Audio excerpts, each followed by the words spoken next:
requested video to show my phone scope setup, so let's take a look. This thing is really easy to put on. Simple, snap, so it's that easy. This is not a review of the phone scope, but just a high-level overview. You can see how it attaches to this phone. You do have to buy two pieces. So there's this main piece right here that goes over your phone, and of course it has to be phone specific. And then you have to buy this piece as well. So they just screw together, pop off. This piece is specific also to your scope. So that will fit right over the end of your scope like so. And then that lines up your camera of your phone with the phone scope. You take it and then just put it right onto your scope. I've actually got it on a Coyote right now, so let me turn on my camera and I'll show you what's going on. Hopefully you can hear me. This camera doesn't do as well in the wind. Take it, put it on.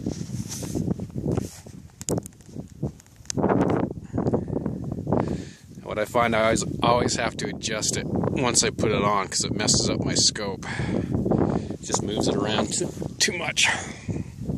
There's a view. You can see the Coyote, he's about in the middle, he's bedded down. You can also see on the right hand bottom side it's kind of dark. That just needs slight adjustment of moving my actual phone. So I'm just going to take, because this part is dark, I'll just take it and move it towards the dark area. At least this is how mine works. And I'll lighten it up a little bit. So there is some small adjustment once you get these on. And then you can also, if I pinch the screen and I can zoom in with my fingers without even zooming the spotting scope. Zoom back out. And then I can also zoom in with the spotting scope. But as you can see, it just really moves things around. See, it becomes a lot more dark. The Coyote's still right there. He's in that upper right hand corner. So if I zoom in, now you can see him a little bit better. Let me get zoomed in on him real good and I'll show you. There he is, and now that I've got a breeze going, you can see that it does shake the footage. You can just kind of see his little ear sticking up. He's got his head tucked down like he's curled up a little ball. I'll roll in some other footage too of some deer I've been getting. Of course, the camera on your phone is going to make a big difference on the quality, but hopefully that answers your questions.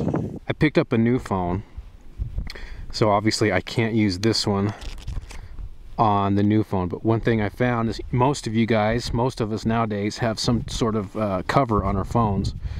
You have to take this cover off in order to use the phone scope. And the phone scope, you know, it might serve for some little protection, but it's more of a hard plastic. So a lot of the covers I have, you know, this is going to absorb impact much better if I were to drop it. So just keep that in mind.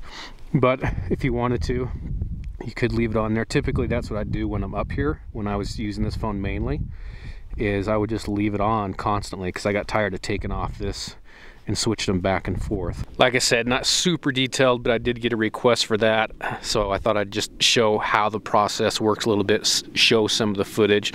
What I noticed, at least with my phone specifically, is when I'm zoomed in on the spotting scope and zoomed in on the phone, of course you're going to lose some quality that way on your pictures. Again, a lot of that's going to depend on your phone. This is an older phone, and my phone does struggle to focus when I'm zoomed in that close. I can't get a clear picture.